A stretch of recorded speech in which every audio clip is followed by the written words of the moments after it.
Hello students, today we shall see the stanza-wise explanation of the poem The Inchcape Rock. The poem is written by the British poet Robert Southey. विद्यार्थी मित्रांनो, या आधीच्या व्हिडिओमध्ये आपण the Inchcape rock या पोएमची central idea, त्याची story, थोडक्यात अर्थ आणि मॉरल बघितलं. तो व्हिडिओ तुम्ही बघितला नसेल तर त्याची लिंक मी डिस्क्रिप्शन बॉक्स मध्ये देत आहे. तो व्हिडिओ आधी बघा म्हणजे तुम्हाला ही पोएम समजायला सोपी जाईल. The poem has 17 stanzas in total. The poem is quite long but very easy to understand. या पोएम मध्ये 17 स्टांजाज आहेत, 17 कडवे आहेत. पोएम जरी लांब वाटत असली तरी पण समजायला अतिशय सोपी आहे. का? कारण या पोएम मध्ये एक स्टोरी सांगितलेली आहे. 14व्या शतकातली एक स्टोरी सांगितलेली आहे.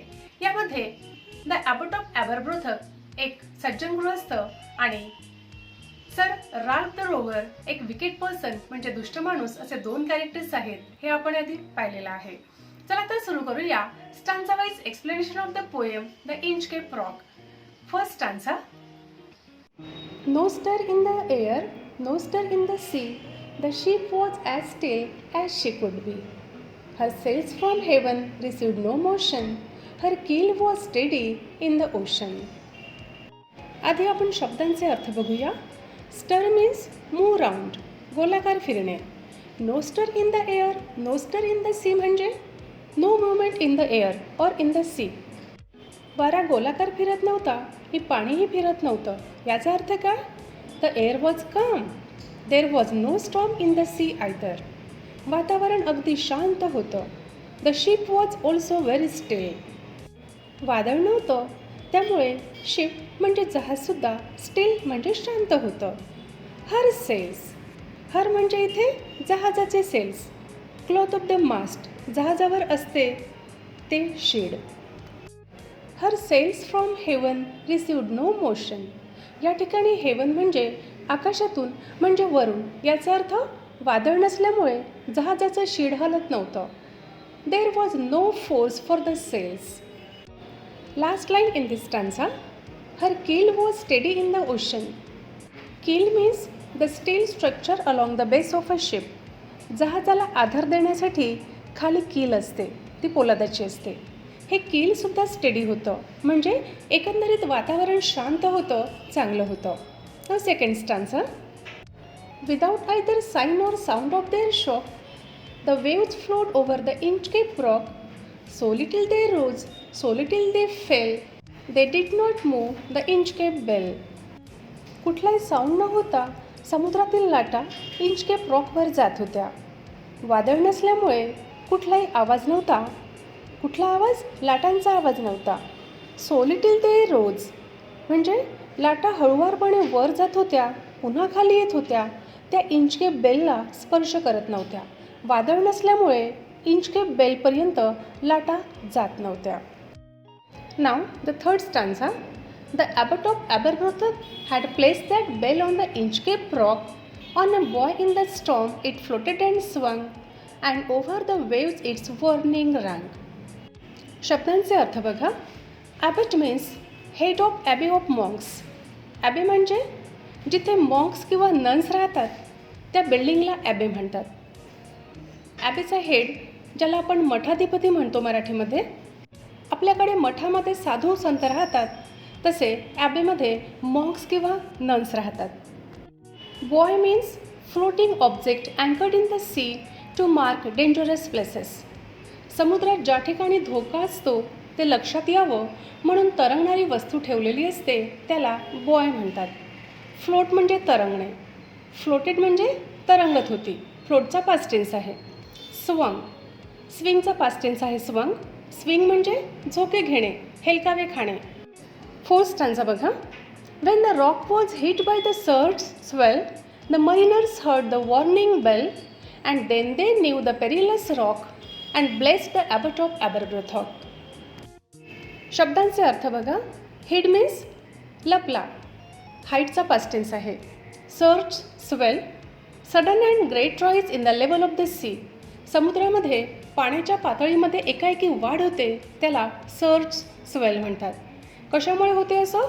ज्यावेळी समुद्रामध्ये भयानक वादळ उठतंय त्यावेळी अशा उंच लाटा निर्माण होतात त्याला सर्ज स्वेल असं म्हणतात. पेरिलस मीन्स डेंजरस, धोकादायक. ब्लेस्ड, ब्लेस्ड मीन्स ब्लेस्डचा पास्ट टेन्स आहे, आशीर्वाद द्यायचे, त्याला दुवा द्यायचे. ब्लेस्ड हा प्राचीन काळी यूज करायचे शब्द, आता BLESSED ब्लेस्ड असं वापरतो आपण. थर्ड आणि फोर्थ स्टांजामध्ये काय सांगितलं आहे बघा. And abbot of Aberbrothok had place the warning bell on the Inchcape rock on a buoy. Abbot of Aberbrothok हा एक सज्जन माणूस होता. ॲबरब्रोथक येथील ॲबेचा तो हेड होता. इंचकेप रॉकच्या एजेस आणि पॉईंट्स अतिशय शार्प होते. वादळ असलं की लाटांमुळे इंचकेप रॉक दिसायचा नाही, रात्री अंधारासुद्धा दिसायचा नाही आणि जहाजं त्याला आपटून फुटायचे, धोका व्हायचा, नुकसान व्हायचं, लोक मरायचे, असा धोका होऊ नये म्हणून ॲबट ऑफ ॲबरब्रोथक या सज्जन माणसाने इंचकेप रॉकवर एक बेल प्लेस केली होती. वॉर्निंग बेल लावल्यामुळे काय फायदा झाला? वॉर्निंग बेल लावल्यामुळे लाटा उसळल्या की बॉयवर म्हणजे तरंगणाऱ्या वस्तूवर जी वॉर्निंग बेल होती, कोणी लावलेली? ॲबट ऑफ ॲबरब्रोथकने. लाटांबरोबर इकडे तिकडे हलायची आणि वाजायची. मरिनर्स त्या बेलचा आवाज ऐकून सतर्क व्हायचे आणि त्यांना या डेंजरस म्हणजे धोकादायक इंचकेप रॉकविषयी लक्षात यायचं आणि ते ॲबट ऑफ ॲबरब्रोथकला ब्लेस करायचे, आशीर्वाद द्यायचे, उन्हा दुआ देते थे. म्हणजे बघा, ॲबटने लावलेल्या वॉर्निंग बेलमुळे धोका टळायचा, लोकांचा जीव वाचायचा आणि लोक ॲबटला ब्लेस करायचे. People bless the abbot of ॲबरब्रोथक.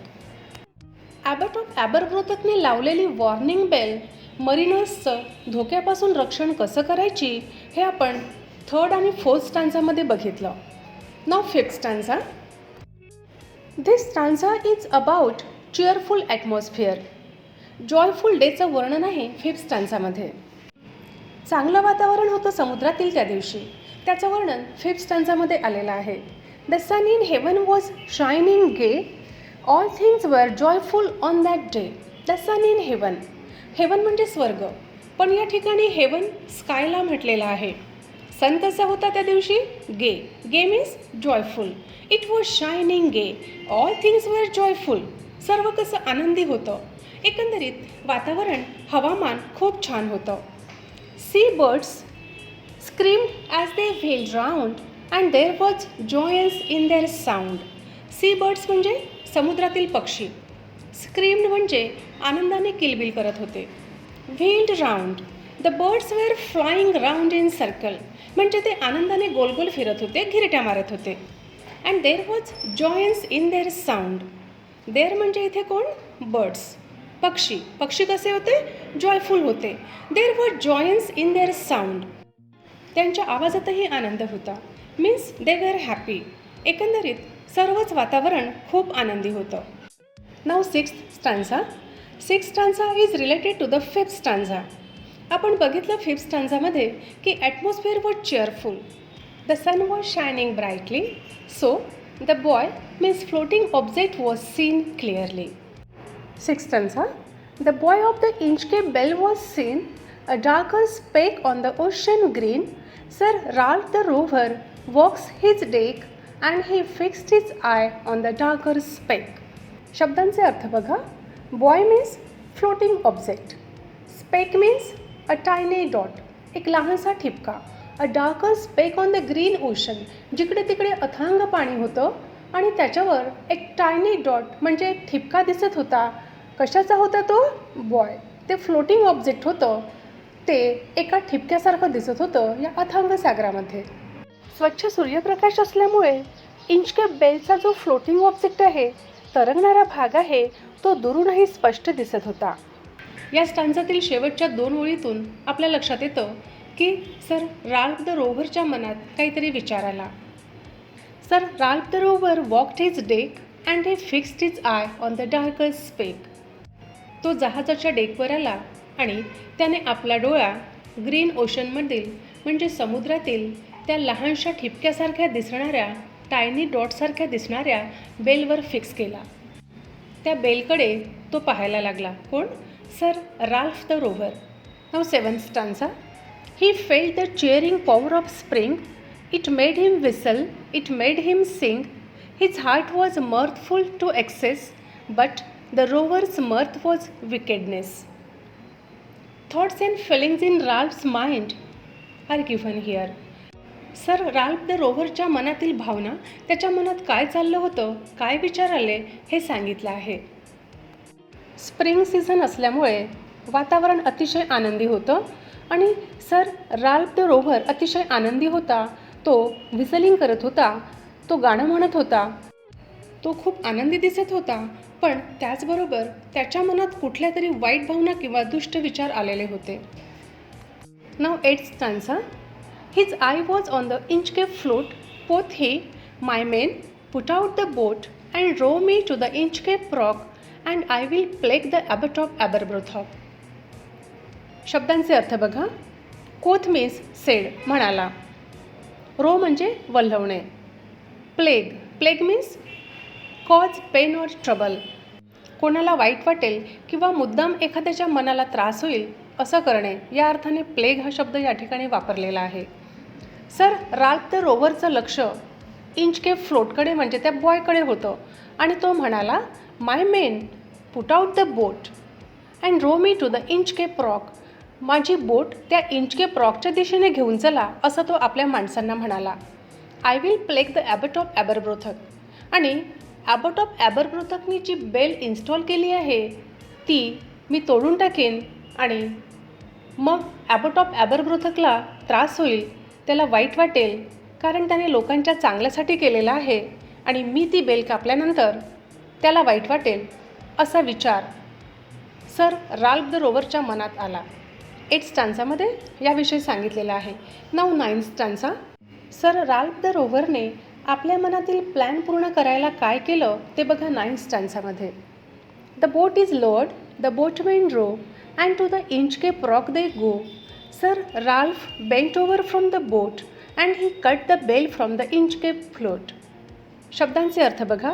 Load म्हणजे खाली वाकवली, रो म्हणजे वल्हवणे, बेंट ओव्हर म्हणजे खाली वाकला, फ्लोट या ठिकाणी बॉयला म्हटलेलं आहे, जे फ्लोटिंग ऑब्जेक्ट होतं इंचकेप बेलवरचं. सर राल्फ द रोव्हरने सांगितल्याप्रमाणे त्याच्या माणसांनी बोट इंचकेप रॉकच्या दिशेने वल्हवायला सुरुवात केली आणि ते इंचकेप रॉकपर्यंत पोहोचले. सर राल्फ द रोव्हर बोटीतून थोडासा पुढे वाकला आणि त्याने इंचकेप फ्लोटवरची बेल कापून टाकली. Now 10th stanza. Down sank the bell with a gurgling sound, the bubbles rose and burst around. Bell कापल्यानंतर काय झालं, बेल पाण्यात कशी बुडली हे सांगितलं आहे. डाऊन संक म्हणजे खाली बुडली. गगलिंग साऊंड म्हणजे एखादी वस्तू पाण्यात बुडते तेव्हा बुडबुड असा आवाज येतो, त्याला गगलिंग साऊंड असं म्हणतात. बबल्स म्हणजे बुडबुडे, रोज म्हणजे उठले. बेल पाण्यात बुडल्यावर तिथून पाण्यातून बुडबुडे येताना दिसले. अँड बस्ट अराउंड म्हणजे सगळीकडे बुडबुडे दिसले आणि ते बुडबुडे फुटत होते, हवेचे बुडबुडे होते. Quoth sir Ralph, the next who comes to the rock won't bless the abbot of Aberbrothok. Quoth means said. Ralph the Rover म्हणाला, the next who comes to the rock. आता मी बेल कापल्यामुळे यानंतर जो कोणी या इंचकेप रॉकच्या जवळ येईल, won't bless. Won't bless म्हणजे विल नॉट ब्लेस. ब्लेस म्हणजे आशीर्वाद देणे. Won't bless the abbot of ॲबरब्रोथॉक म्हणजे आता कोणीही ॲबट ऑफ ॲबरब्रोथकला आशीर्वाद देणार नाही, त्याला कोणीही चांगलं म्हणणार नाही, त्याला ब्लेस करणार नाही. का? कारण आता बेल कापल्यामुळे लोकांची जहाजं इंचकेप रॉकला आदळून फुटतील आणि बुडतील, म्हणजे त्यांचं नुकसान होईल, ते वाचणार नाही. त्यांची जहाजं बुडता बुडता वाचायची, इंचकेप बेलमुळे त्यांना धोक्याची सूचना मिळायची आणि ते ॲबट ऑफ ॲबरब्रोथकला ब्लेसिंग करायचे. आता बेलच नाही, त्याच्यामुळे धोक्याची सूचना मिळणार नाही आणि कोणीही ॲबट ऑफ ॲबरब्रोथकला ब्लेस करणार नाही. या 2 ओळीमध्ये सांगितलेलं आहे की राल्फने काय म्हटलं बेल कापल्यावर. त्याच्या मनातला मुख्य विचार त्याने बोलून दाखवला आहे इथे. म्हणजे बघा, राल्फला काय वाटत होतं, ॲबट ऑफ ॲबरब्रोथकला कोणी चांगलं म्हणू नये, त्याला लोक ब्लेस करतात, म्हणून राल्फच्या मनात जेलसी होती, ईर्ष्या होती. आता वॉर्निंग बेल कापल्यामुळे लोक ॲबटचं नाव घेणार नाही, कारण बेल नसल्यामुळे धोके होणार. या पोईममध्ये 10th स्टान्झापर्यंत आपण पाहिलं, वातावरण कसं छान होतं, जॉयफुल हॅपी होतं आणि राल्फने बेल कशी कापली, का कापली याचं वर्णन आलेलं आहे. नाव 11th स्टान्झा. Sir Ralph the Rover sailed away. He scoured the seas for many a day, and now, grown rich with plundered store, he steers his course for Scotland's shore. Sir Ralph the Rover sailed away. Sail म्हणजे जहाजातून प्रवास करणे. ही sailed away म्हणजे त्याने जहाजातून प्रवास केला. Bell कापल्यानंतर. He scoured the seas. Scoured means travelled freely. तो समुद्रामध्ये प्रवास करत राहिला. फॉर मेनी अ डे म्हणजे पुष्कळ दिवसपर्यंत त्याने समुद्रामध्ये प्रवास केला. And now grown rich with plundered store. Plundered store means big amount of looted wealth. बघा, राल्फ द रोवर हा सी पायरेट होता. समुद्री डाकू होता. समुद्रामध्ये लुटमार करायचा, जहाजं लुटायचा. त्याने पुष्कळ दिवस प्रवास करून पुष्कळ जहाजं लुटली आणि पुष्कळ संपत्ती गोळा केली. Steers means directs the course of the ship. आणि हा सगळा लुटीचा माल घेऊन तो आता स्कॉटलंड शोअरकडे म्हणजे आपल्या घराकडे परत येण्यास निघाला. He had grown rich with looted wealth. तो आता खूप श्रीमंत झाला होता. कशामुळे? Because he had rob the ships. त्याने जहाजं लुटली होती, तिथला माल लुटला होता, संपत्ती लुटली होती. आणि आता लुटलेला सर्व माल घेऊन तो स्कॉटलंड शोअरला म्हणजे आपल्या घराकडे परत यायला निघाला. 12th stanza. So thick a haze overspreads the sky, they cannot see the sun on high. The wind hath blown a gale all day, at evening it hath died away. शब्दांचे अर्थ बघा. Hedge म्हणजे धुकं, ओव्हरस्प्रेड्स म्हणजे पसरले. When Sir Ralph the Rover was returning the shore with the looted robbery, there was a haze means thin mist in the sky. Sir Ralph the Rover लुटलेला माल घेऊन परत स्कॉटलंड शोअरला येत होता त्यावेळी आकाशात सर्वत्र धुकं पसरलं. They can not see the sun on high. धुक्यामुळे त्यांना सूर्य दिसत नव्हता. The wind hath blown a gale all day means the wind was very strong. अतिशय जोराचा वारा वाहत होता. In the evening the wind became calm. सायंकाळी वारा शांत झाला. 13th stanza. On the deck the rover takes his stand. So dark it is, they see no land. Quoth Sir Ralph, it will be lighter soon, for there is the dawn of the rising moon. Dawn means पहाट. Rover जहाजाच्या डेकवर येऊन उभा राहिला. There was darkness. रात्र असल्यामुळे अंधार होता. त्यांना काही दिसत नव्हतं. They see no land. इथे लँड म्हणजे जमीन, म्हणजे एकतर शोअर, किनारा किंवा जमीन कुठलीही असो. Quoth Sir Ralph, it will be lighter soon. Quoth म्हणजे सेड. राल्फ म्हणाला, it will be lighter soon. लवकरच उजेड होणार आहे. For there is the dawn of the rising moon. का बरं उजेड होणार आहे? लवकरच चंद्र उगवेल आणि चंद्राच्या प्रकाशात आपल्याला कुठे काय आहे ते दिसेल, असं सर राल्फ द रोव्हर म्हणाला. 14th stanza. त्यातला एक जण म्हणाला, I cannot hear the breakers roar.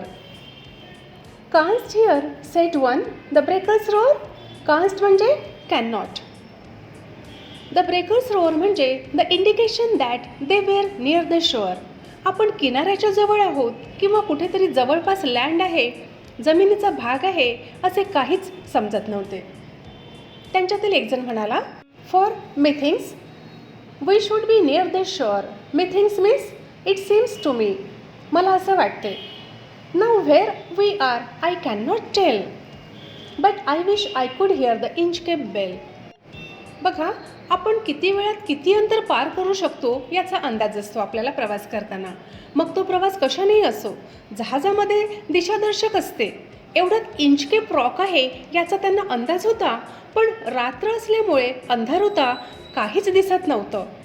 Bell असती तर काहीतरी आवाज आला असता, कारण फ्लोटिंग ऑब्जेक्टला बांधलेली होती वॉर्निंग बेल. लाटांमुळे फ्लोटिंग ऑब्जेक्ट म्हणजे बॉय हलायचं आणि बेल वाजायची. आता बेलच नव्हती म्हणून काही लक्षातच येत नव्हतं. 15th stanza. They hear no sound, the swell is strong. त्यांना कशाचाच आवाज येत नव्हता. आपण किनाऱ्याच्या जवळ आहोत, एखाद्या लँडच्या जवळ आहोत याचं काहीच इंडिकेशन मिळत नव्हतं. The swell is strong. पाण्याची पातळी वाढलेली होती, भरती आलेली असेल समुद्राला. दुसरी ओळ बघा. Though the wind hath fallen they drift along. Though म्हणजे जरी, ड्रिफ्ट म्हणजे मूव्ह स्लोली. वारा जरी कमी झाला होता तरी ते हळूहळू जात होते, म्हणजे त्यांचं जहाज हळूहळू पुढे नेत होते. इतक्यात काहीतरी आहे याचा त्यांना अंदाज होता, पण कुठे आहे, नेमके किती अंतरावर आहे हे समजत नव्हते. का? एकतर अंधार होता आणि दुसरं म्हणजे पाण्याची पातळी वाढलेली होती. कशामुळे? समुद्राला भरती आल्यामुळे. इथे इंचकेप रॉक आहे याची त्यांना कल्पना होती, पण रॉक दिसत नव्हता, म्हणून ते हळूहळू पुढे जात होते. They were moving slowly. केव्हापर्यंत हळूहळू जात होते? Till the vessel strikes with a shivering rock. हळूहळू जात असतानाच त्यांचं जहाज आदळलं. कुठे?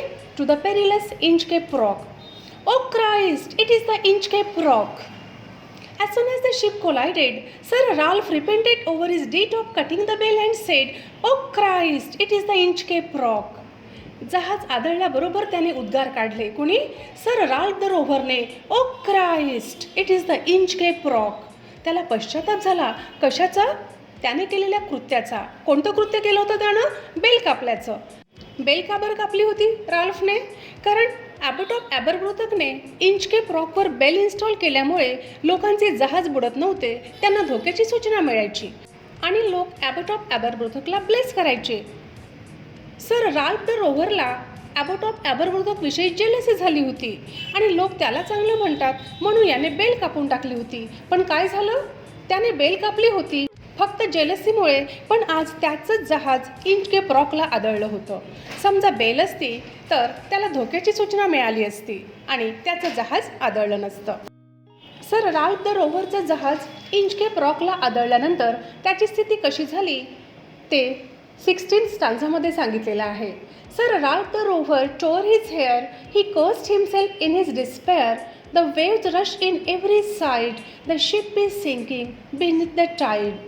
सर राल्फ द रोव्हरची अवस्था एखाद्या पागलासारखी झाली. He tore his hair, he cursed himself, तो स्वतःलाच दोष द्यायला लागला. इन हिज डिस्पेअर, अतिशय निराश झाला आणि तो स्वतःलाच दोष द्यायला लागला. The waves rush in every side, waves म्हणजे लाटा.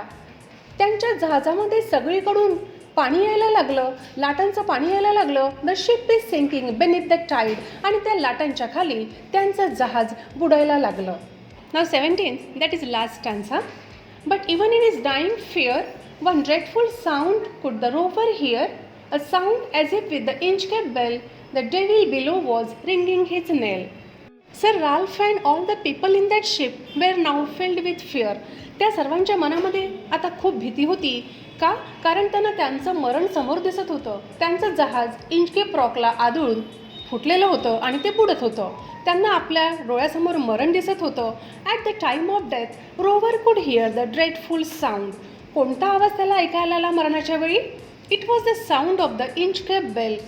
राल्फला असं वाटलं की डेव्हिल खालून इंचकेप बेल वाजवतो आहे. कशासाठी? At the funeral announcement of his death. आता राल्फ द रोवर मरणार आहे आणि म्हणून तो त्याच्या मृत्यूची घंटा वाजवत आहे डेव्हिल, असं राल्फला वाटलं. सर राल्फ द रोव्हरच्या मनात ॲबट ऑफ ॲबरब्रोथकविषयी जेलसी होती आणि म्हणून त्याने बेल कापली होती, पण त्याचे वाईट परिणाम त्यालाच भोगावे लागले. बेल कापली नसती तर त्याचं जहाज वाचलं असतं, त्याचा जीव वाचला असता, त्याने लुटलेली संपत्ती त्याला उपभोगता आली असती. पण जेलसीमुळे त्यांनी बेल कापली आणि राल्फ द रोव्हरचा त्याच्यातच अंत झाला. त्याचं जहाज बुडलं आणि सर राल्फ द रोव्हरसुद्धा बुडला. या पोएममधून आपल्याला असा मेसेज मिळतो, as you sow so shall you reap. जसं पेराल तसं उगवेल, जसे करावे तसे भरावे.